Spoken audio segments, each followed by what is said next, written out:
We all know that Dirt 5 offers endless amounts of fun in different game modes to keep you busy for hours.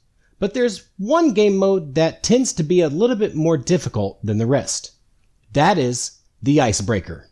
Today, thanks to Codemasters and RacingGames.gg, we will be going over all things Icebreaker in Dirt 5. Sit back, strap in, and enjoy.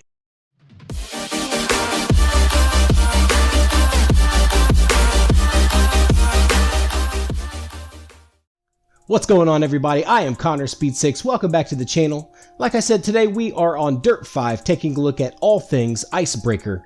Big thank you to everyone at Codemasters and RacingGames.gg for partnering with me on today's video. This is video number 3 out of 4. We have taken a look at playgrounds, events, as well as some best practices when it comes to Gymkhana racing. A huge shout out today goes out to RacingGames.gg and Gfinity for partnering up with me and Codemasters for this video series. Be sure to head over to RacingGames.gg for really all things esports and racing games in general. They have daily esport news, daily sim racing news, and all sorts of tips and tricks just like this one for you at your disposal. All you have to do is head over again to RacingGames.gg and follow them across all of their social medias at RacingGames.gg or RacingGamesGG. Alright, so let's jump right into the video. So when you think rally racing and Dirt 5, the first thing that comes to mind isn't necessarily racing these high-powered rally cars on ice. It is actually one of the most fun and more difficult game modes to actually get the hang of in Dirt 5. What we're going to do today is talk about a few different things that I implement every single time I race on these Icebreaker events that make me faster and allow me to beat these really difficult AI, because sometimes it can get to be sort of a demolition derby of sorts going into some of these corners, especially at the start of the race. So we're going to talk about a few things to help you become a more effective and faster Icebreaker racer. But before we get into the video, please be sure to leave me a like, leave a positive comment below, and if you're new to my channel, be sure to subscribe for more weekly content like this. So the first thing you want to do whenever you're taking on one of these Icebreaker races is go into your settings and adjust your driving aids. What you want to do first is make sure that you are in manual transmission. That way you can select what gear you're going to be in the car. Different corners require different gears to keep your car within the power band, so you're able to power out of the corner effectively without a bunch of that low-end turbo lag.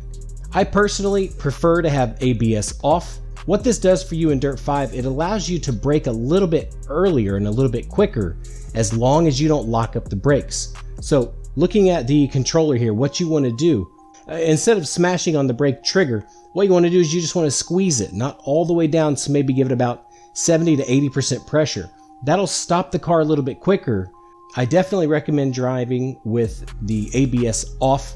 It does take a little while to practice and get used to adjusting your squeeze pressure on the trigger, but I can assure you it will make you faster overall.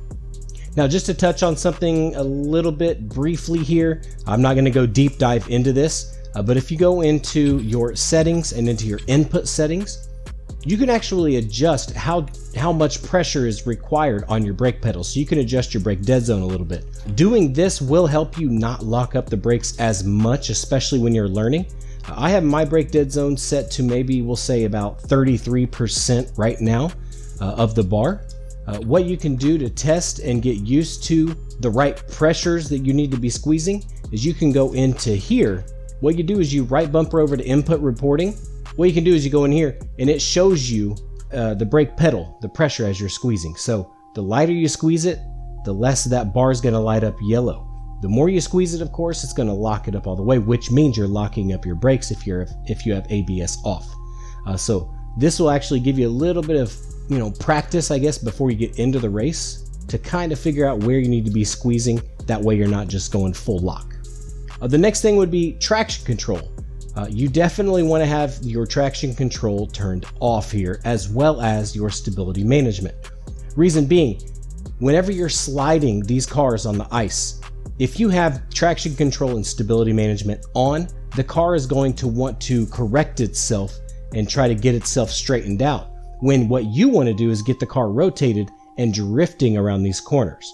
So make sure you have your traction control as well as your stability control off That way you actually have more control over the car itself. The car again is smart enough to want to correct itself once it goes sliding, but we don't want that, especially in a rally car on ice. So make sure to turn all of these off, and this will have you out to a really good start on these icebreaker races that can be very difficult. So here we are in Nepal, just racing around this little ice track here. What we want to talk about next would be the driving lines or racing lines through these corners, which are very important, but extremely different than what you would do if you were on just a standard dirt or tarmac circuit. Reason being is when you're going into these corners, your car, of course, on ice is naturally just going to want to slide and kick out.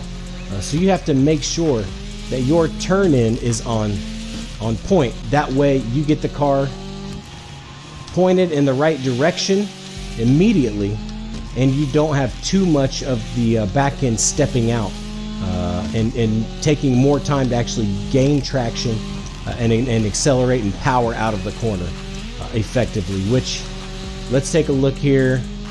Now this is especially important whenever you're racing against AI, because the AI will follow this one particular driving line, and I can tell you, you do not want to follow their driving line, because number one, they don't take the apexes, they don't take the shortest route around the corner itself, so you'll want to adjust your driving line accordingly against the drivatars.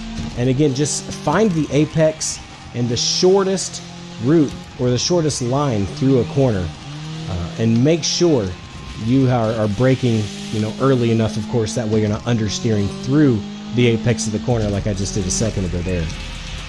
So the next big thing for me, in my opinion, and one of the most important things on these icebreaker races, is the corner exits. They're, in my opinion, more important than the corner entries and the speed kind of carried through the corners. And I'll explain why. Now the physics on Dirt 5 are a little bit different than most other games. I'm not really sure how to explain it, but once the back end starts going around on the car, it's kind of difficult to keep it planted and going in the forward motion that you want it to go. One of the most important things for you to worry about is your corner exit.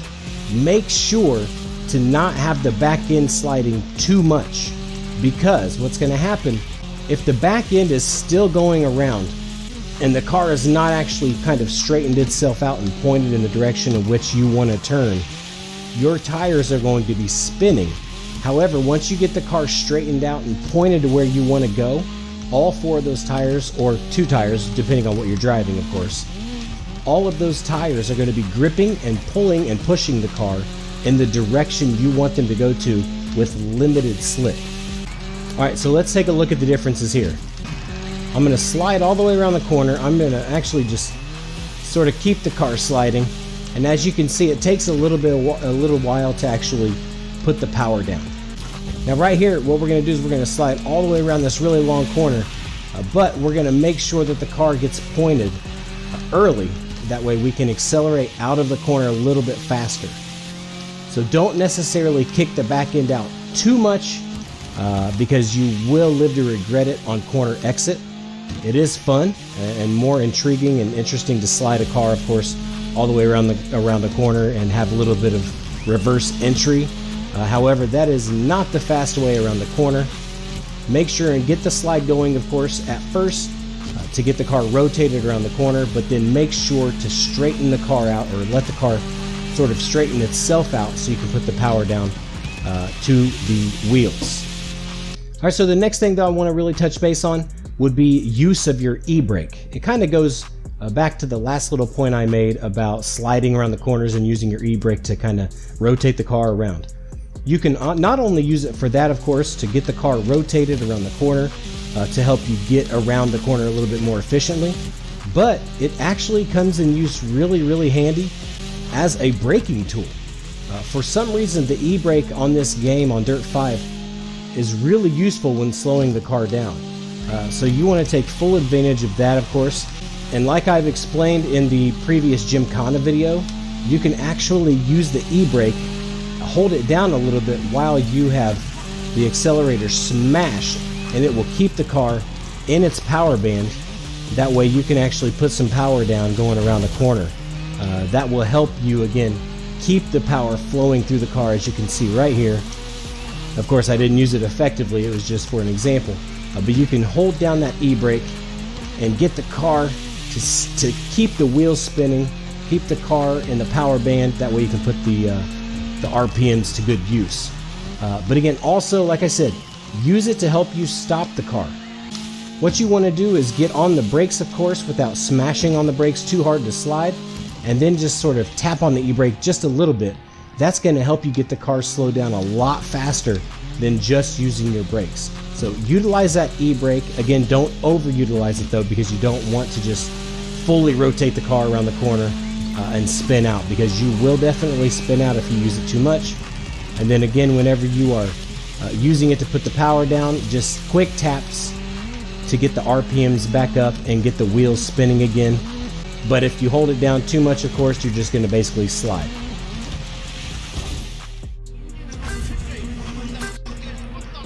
Alright, so as you can see here, I am on an icebreaker event. I've got 11 different racers. And as I said, at the beginning of these races, it's basically just a demolition derby. What I recommend doing is dropping back just a little bit to the back, let the carnage sort of sort itself out, and then again, take these differing lines, because the AI is all going to stay on that one line sort of right down the middle of the track. And again, I'm on actually the hardest difficulty, and I skated to first place in three or four corners. So you can definitely do this just by doing a couple of different things that I recommended here in this video, plus taking these alternating lines. Now I do want to talk briefly, really quick, about throttle control in these races. In Gymkhana and the different racing types outside of Icebreaker that we've talked about, you have to do a lot of throttle feathering. However, in Icebreaker, I completely butchered that last corner. In these Icebreaker events, depending on what car you're in, you don't necessarily have to feather the throttle a lot, because in this all-wheel drive type vehicle, if you notice, I'm simply just turned the car in and I've got full power all the way, because again, the front and back wheels are pushing and pulling the car simultaneously. Now, in rear-wheel drive cars, you will have a lot of throttle feathering. Again, throttle feathering is where you're just in and out of the gas of the accelerator. So you have to make sure that you're very careful in rear-wheel drive vehicles. But on these all-wheel drive cars, you can pretty much flog them around here. Full acceleration. You will again have to be careful on the braking and things like that. But yeah, you can just really just smash the gas throughout the corner to get the car, of course, powered out and rotated through that corner to help you get away from the AI, like you can see I have here. But that's pretty much it for Icebreaker in Dirt 5.